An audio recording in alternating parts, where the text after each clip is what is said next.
নমস্কাৰ শব্দ পডকাষ্টৰ আন এটি খণ্ডৰ মাজলৈ মই পংকজে আপোনালোক সকলোকে স্বাগতম জনাইছোঁ। দৰ্শকসকল, যিহেতু আমি যোৱা খণ্ডবোৰত আমি উল্লেখ কৰিছোঁৱে, আমি প্ৰতিটো খণ্ডত আমাৰ প্ৰয়াস বিভিন্ন ক্ষেত্ৰৰ সৈতে জড়িত বিশিষ্ট লোকসকলক আপোনালোকৰ মাজলৈ আনি কিছু চিনাকি কৰি দিয়াৰ মানসেৰে আমাৰ এই অনুষ্ঠান শব্দ আৰু শব্দৰ আনবেলিৰ দৰে এইবেলিও আমাৰ মাজত আমি আজি আমন্ত্ৰণ জনাই আনিছিলোঁ এগৰাকী বিশিষ্ট ব্যক্তি, সুদক্ষ ৰাজনীতিবিদ, লগতে এগৰাকী ভাৰতীয় জনতা পাৰ্টি কাৰ্যালয় সম্পাদক সুশান্ত বিশ্বাস দাদা, আৰু তেখেতৰ পৰা আমি কিছু কথা জানিবলৈ প্ৰয়াস কৰিম। দাদা, আপোনাৰ এই অনুষ্ঠানৰ মাজলৈ স্বাগতম জনাইছোঁ। বহুত বহুত ধন্যবাদ। আৰু ব্যস্ত কৰ্মসূচী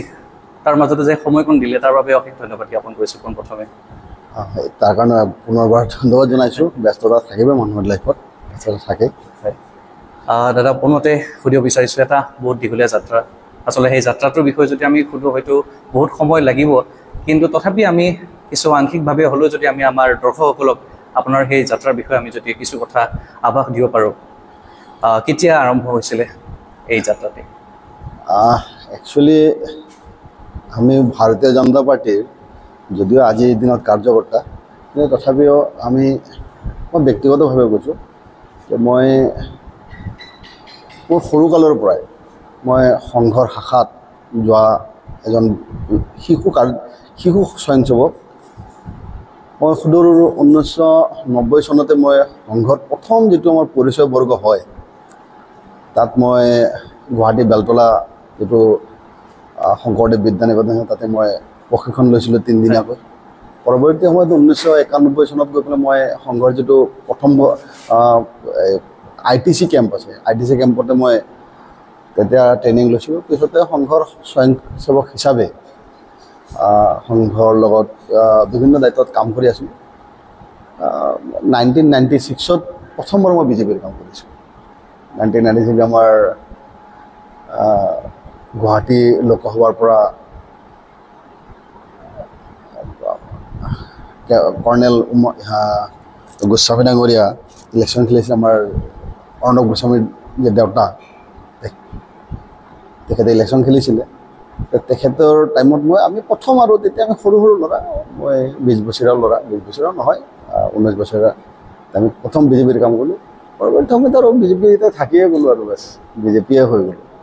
আৰু সুদূৰ মই 1999 চনৰ পৰা মই দলটোৰ ৰাজ্যিক পৰ্যায়ৰ কাৰ্যকৰ্তা হিচাপে আজিলৈকে সেৱা দি আছোঁ। চলি আছে। ৰাজনীতিবিদ হোৱাৰ এটা যিহেতু সকলোৰে জীৱনৰ এটা উদ্দেশ্য থাকে বা বহুত সপোন থাকে যে মই অমুক হ'ম তমুক হ'ম, তেনে ৰাজনীতিবিদ হোৱাৰ চিন্তাটো কেতিয়াৰ পৰা আছিলে? তাৰমানে হাবিয়াসটো কেতিয়াৰ পৰা আছিল যে পলিটিচিয়ানে নহয়? একচুৱেলি মই ৰাজনীতিৰ ক্ষেত্ৰখনত যিটো মই ভৰি দিছোঁ, সেইটো মোৰ ঠিক এনেকুৱা নহয় যে মই কোনোদিন কিবা এটা হ'ব লাগিব, মোৰ কিবা এটা উদ্দেশ্য আছে। মোৰ সৰুৰ পৰা এটা হেঁপাহ আছিলে যে দেশৰ কাৰণে কাম কৰিব। যিহেতু আমি RSSৰ স্বয়ংসেৱক, আমাক প্ৰথমে শিকোৱা যায় যে ৰাষ্ট্ৰ প্ৰথম, ৰাষ্ট্ৰৰ কাৰণে কাম কৰিব লাগে, দেশ প্ৰথম, দেশৰ কাৰণে দেশৰ জনতাৰ কাম কৰিব লাগে। সেইটোৱে হেঁপাহ এটা আছিলে যে দেশৰ মানুহৰ সেৱা কৰা, দেশক সেৱা কৰা। আৰু সেইটোতেই যেতিয়া RSSৰ পৰা আহি প্ৰথম বিজেপিৰ কাম কৰিলোঁ, তাৰপিছত আৰু দেখিলোঁ যে এইটো একেটা প্লেটফৰ্মে,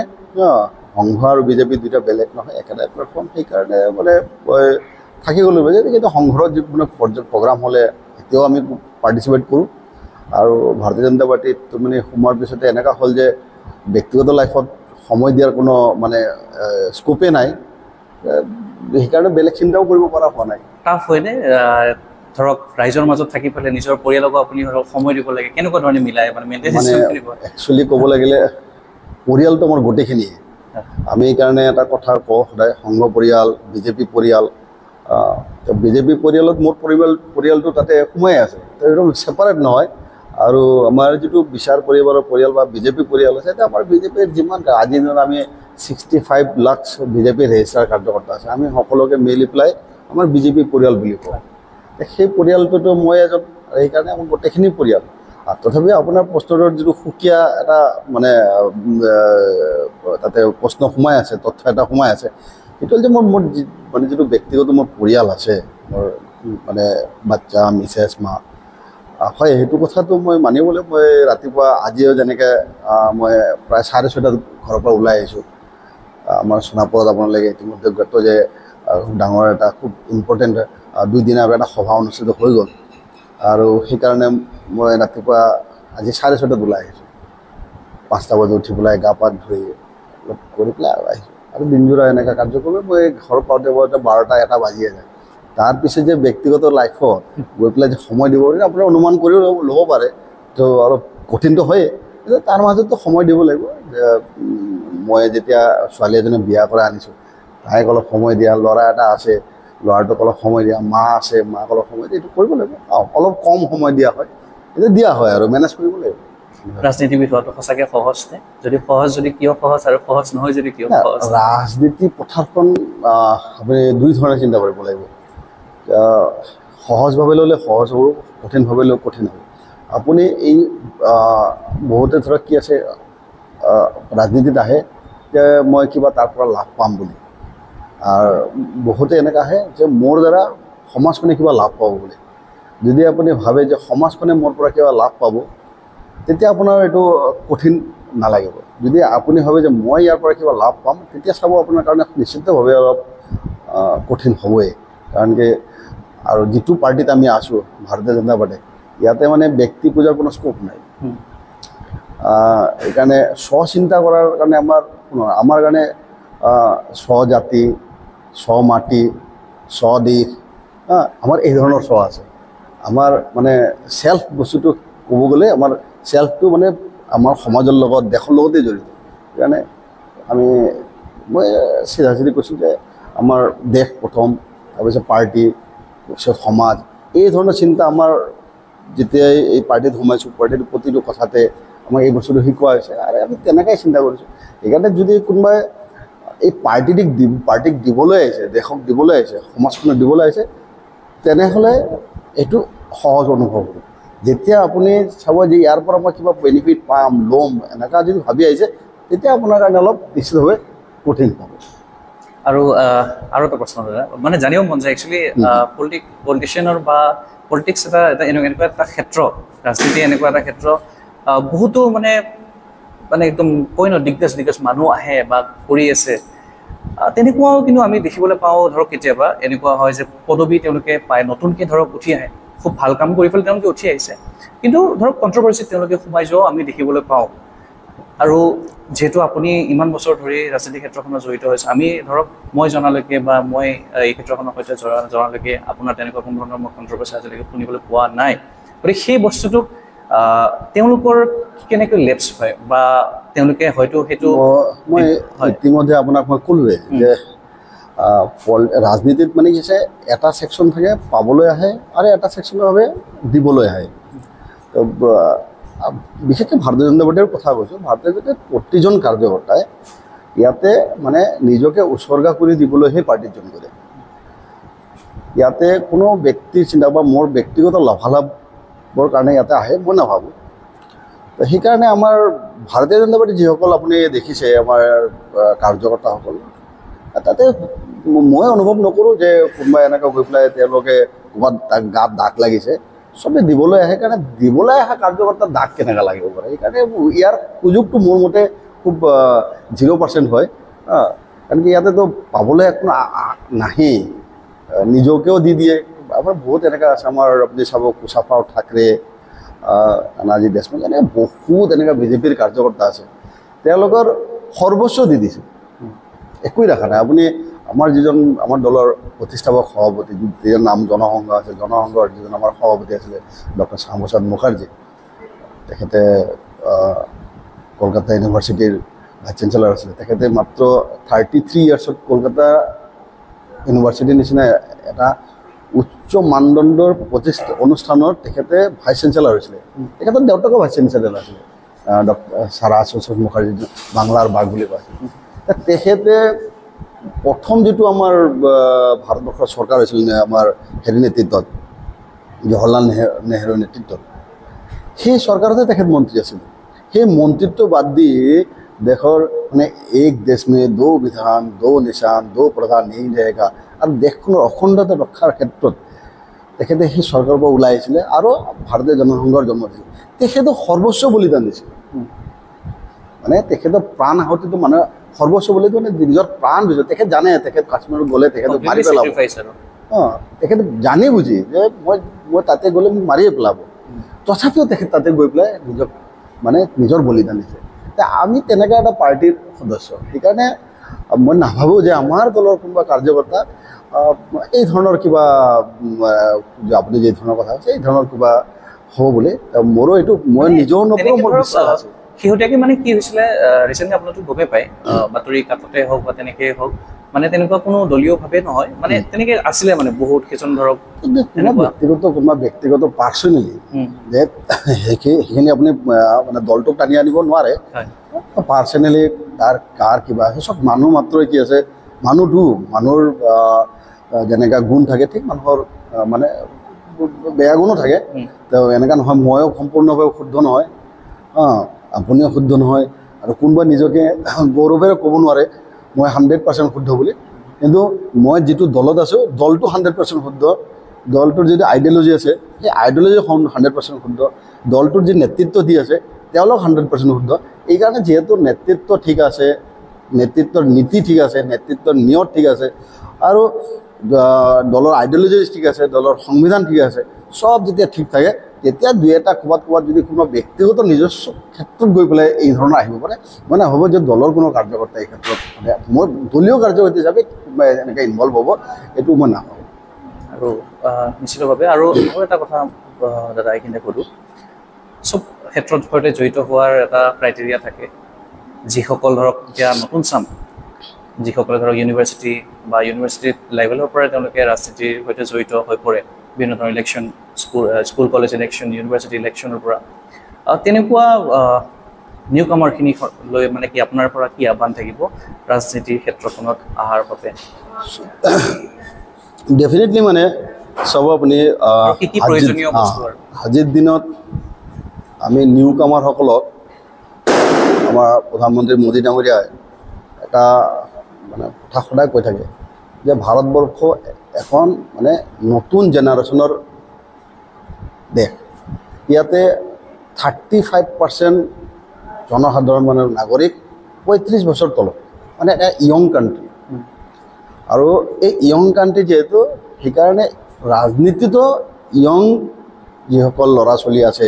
ডেকা ল'ৰা ছোৱালী আছে তেওঁলোকৰ ইয়াতে ভাগিদাৰী হ'ব লাগিব আৰু ভাগিদাৰীটো হোৱাটো প্ৰয়োজন কাৰণ কি নতুন নিউ কামাৰ বুলি ক'লে মই ভাবোঁ যে নিউ কামাৰৰ লগতে আপুনি নতুন আইডিয়া পাব লাগিব নিউ কামাৰ বুলি নতুন ইনোভেশ্যন হ'ব নতুন ইনোভেশ্যন নিউ কামাৰ বুলি মানে নতুন আৱিষ্কাৰ নিউ কামাৰ বুলি নতুন প্ৰেৰণা নিউ কামাৰ বুলি ক'লে নতুন উদ্দীপনা নতুন সাহস নতুন উৎসাহ এই ধৰণৰ মানে হ'ব লাগিব এইকাৰণে নতুন যিসকল আজিৰ দিনত উঠি অহা ল'ৰা ছোৱালী আছে ধৰক কোনোবা হাই ছেকেণ্ডেৰী পাছ কৰি ভোটাধিকাৰ জাষ্ট লাভ কৰিছে তেওঁলোকৰ তাত নতুন নতুন ইনোভেশ্যন আছে নতুন নতুন আইডিয়া আছে আৰু আজিৰ দিনত ৰাজনীতি আপুনি ধৰক ছায়েন্স পঢ়িছোঁ কমাৰ্চ পঢ়িছোঁ তাতকৈও কিছু কম নহয় ইয়াতে হিউজ মেনেজমেণ্টৰ কথা থাকে মাইক্ৰ' মেনেজমেণ্টৰ কথা থাকে মেট্ৰ' মেনেজমেণ্টৰ কথা থাকে লিডাৰ মেনেজমেণ্টৰ কথা থাকে বুথ মেনেজমেণ্টৰ কথা থাকে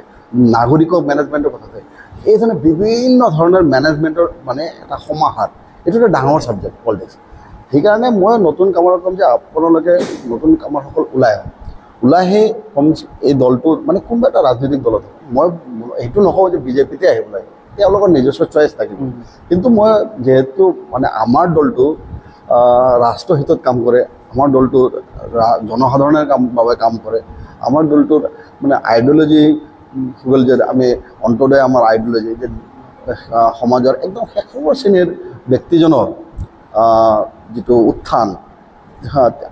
অৰ্থনৈতিক উত্থান সামাজিক উত্থান তাৰ কাৰণে আমাৰ দলটো কাম কৰে সেইকাৰণে মই নতুন কামনা কৰোঁ যে আমাৰ দলটোত আহি পেলাই কমচে কম আমাৰ আজি মুখ্যমন্ত্ৰী মহোদয়ে যি ধৰণৰ কাম কৰিছে আজি আপুনি চাব অসমৰ বাট পথৰ যদি কথা কয় আপুনি অসমৰ এয়াৰপৰ্টৰ কথা কয় কমিউনিকেশ্যনৰ কথা কয় অসমৰ মানুহৰ জীৱনৰ লাইফষ্টাইলৰ কথা কয় উদ্যোগৰ কথা কয় অসমৰ মেডিকেল ছেক্টৰত কথা কয় আপুনি প্ৰতিটো ক্ষেত্ৰতে যেতিয়া আপুনি চাব যে অসমখনক আমাৰ মুখ্যমন্ত্ৰী মহোদয়ে এটা মানে তেওঁ এটা সপোন দেখিছে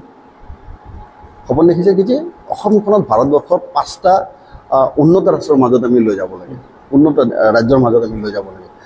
তেখেতৰ যিটো সপোন আছে এই সপোনটোতো একেদিনতো সম্পূৰ্ণ নহয় এই সপোনটো যদি আমি বাস্তৱত লৈ যাব লাগে তেনেহ'লে আমাৰ নতুন কামাৰসকলে নিউ কামাৰসকলে নতুন জেনেৰেশ্যনে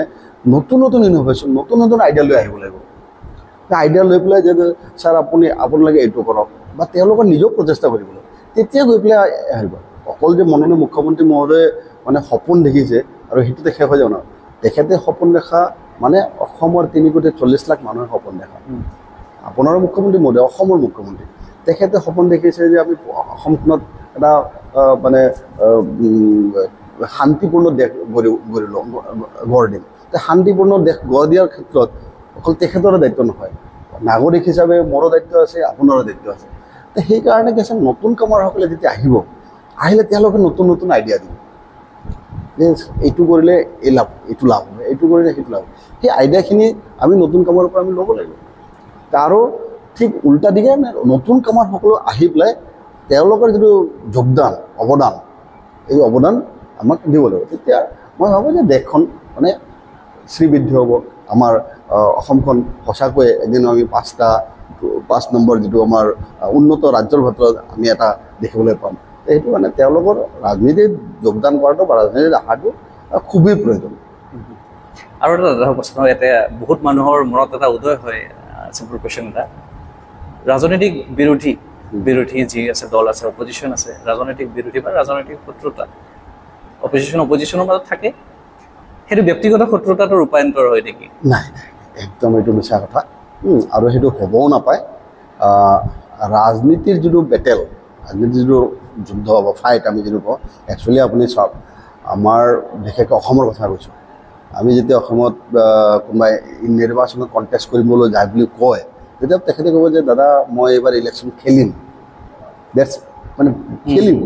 খেল আৰু মানে ৰেষ্ট অফ ইণ্ডিয়া ক'ৰবাত যদি ইলেকশ্যন হয় যে মই চুনাৱ লড়ুংগা তাতে লৰে আৰু আমি খেলোঁ বাকী ৰেষ্ট অফ ইণ্ডিয়াটো ছেমেই আছে কিন্তু অসমতো আৰু সুকীয়া যে ইয়াতে ৰাজনৈতিক প্ৰতিদ্বন্দ্বিতাই নাই ইয়াতে ৰাজনৈতিক প্ৰতিদ্বন্দ্বিতা আইডিঅলজিকেল মানে প্ৰতিদ্বন্দ্বিতা কোনোবাই কংগ্ৰেছ দল কৰে কোনোবাই আৰু বেলেগ দল কৰে কোনোবাই জাতীয়তাবাদী কৰে মই ৰাষ্ট্ৰীয়তাবাদী পাৰ্টি কৰোঁ আমাৰ বেটেলটো হ'ল আমাৰ যিটো মানে ডিফাৰেঞ্চটো হ'ল অনলি আইডিঅলজিকেল মানে আমাৰ বেটেল ইয়াতে কোনো এনেকুৱা ব্যক্তি নাই যে কোনোবাই ক'ব পাৰিব যে মই এটা ৰাজনৈতিক শত্ৰু মোৰ ঘৰত তেখেত আহিব নোৱাৰে আমাৰতো এনেকুৱা আছে যে যদি অপজিশ্যনে হয় বা কোনোবা তেওঁলোকৰ লগত আমি একেলগে গৈ পেলাই ভাত খাওঁ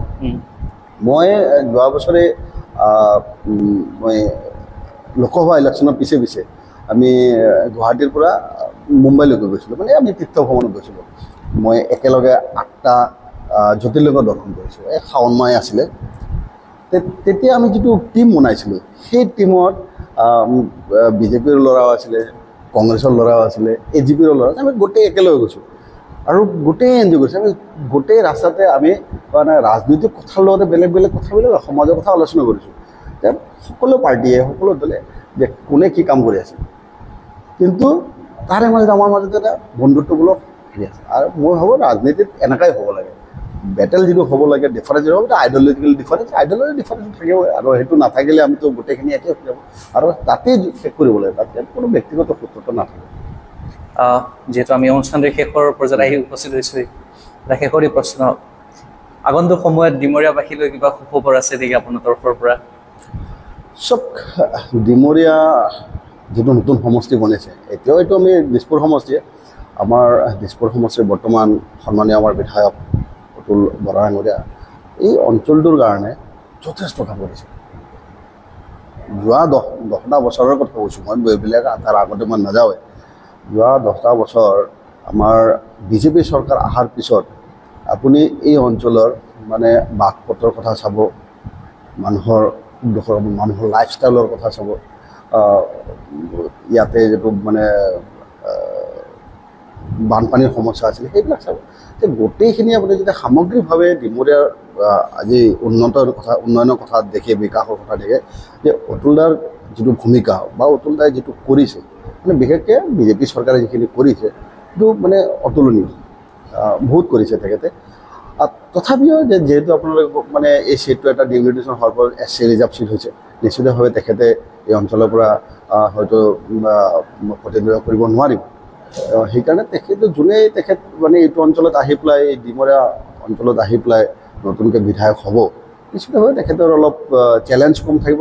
যিহেতু বহুতখিনি কাম তেখেতে কৰি থৈ গৈছে। জাষ্ট তেখেতৰ উত্তৰসূৰী হৈ পেলাই যিখিনি তেখেতে কৰি থোৱা কামখিনিকে ক্ৰমাগতভাৱে সেইখিনি গতি দি পেলাই আৰু লৈ যাব। ধন্যবাদ দাদা। যিহেতু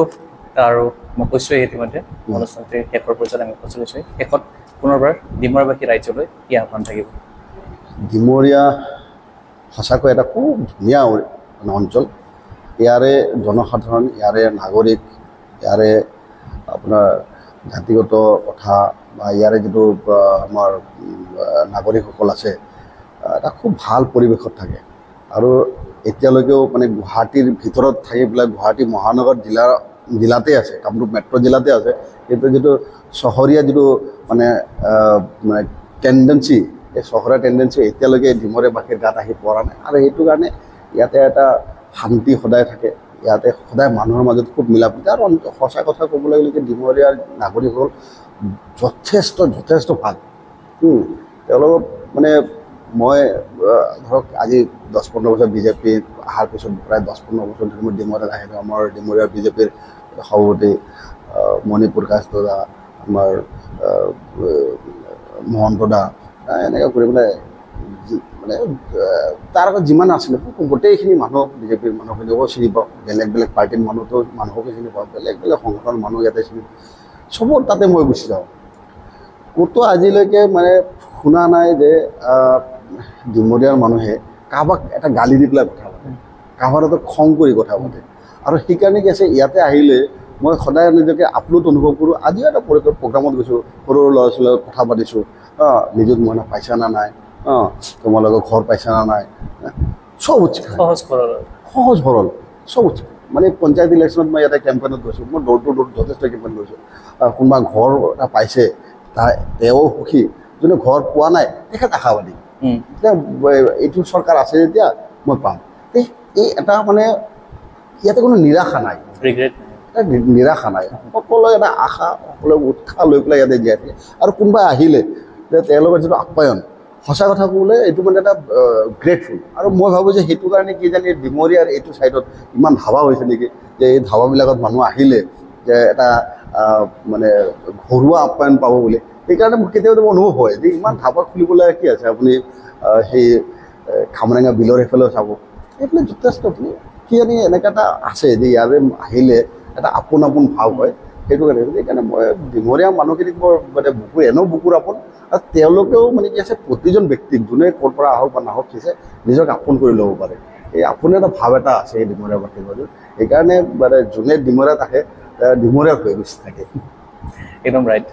সঁচা কথা ক'লে দাদা। আৰু দৰ্শকগণ, পুনৰ ধন্যবাদ জ্ঞাপন কৰিছোঁ আপোনাক আমাৰ এই অনুষ্ঠানৰ মাজলৈ আহিলে এটা ব্যস্ত কৰ্মসূচীৰ মাজেৰে। তাৰ পৰা আপোনাক পুনৰবাৰ ধন্যবাদ জ্ঞাপন কৰিছোঁ। দৰ্শকগণ, এয়া আছিল আমাৰ ভাৰতীয় জনতা পাৰ্টী অসমৰ কাৰ্যালয় সম্পাদক সুশান্ত বিশ্বাস। আৰু তেখেতৰ সৈতে আমি এই খণ্ডটিৰ জৰিয়তে কিছু কথা পাতিবলৈ প্ৰয়াস কৰিলোঁ। গতিকে যিহেতু মই উল্লেখ কৰিছোঁ এটা ব্যস্ত কৰ্মসূচীৰ মাজত তেখেতে আমাক এই সময়কণ দিলে, এই সময়কণৰ ভিতৰত আমি প্ৰয়াস কৰিলোঁ আপোনালোকৰ মাজলৈ অৱগত কৰাৰ সেই কথাখিনি, যি কথাখিনি তেখেতে ইতিমধ্যে উল্লেখ কৰিছে, ৰাজনীতি পথাৰৰ কথাই হওক বা দলীয় কথাই হওক বা যিখিনি নিউ কামাৰ, আচলতে যিখিনি ৰাজনীতিৰ সৈতে জড়িত হ'বলৈ বিচাৰিছে তেওঁলোকৰ উদ্দেশ্যে যিখিনি কথা ক'লে, হয়তো আমি বিচাৰোঁ যাতে এই কথাখিনিয়ে হয়তো এগৰাকীৰ হ'লেও যদি লাঘৱ হয়, সেয়া আমাৰ বাবে বহুত ডাঙৰ কথা। আৰু আন এটি খণ্ডত লগ পোৱাৰ প্ৰতিশ্ৰুতিৰে আজিৰ এই খণ্ডৰ পৰা মই পংকজে বিদায় লৈছোঁ। ধন্যবাদ।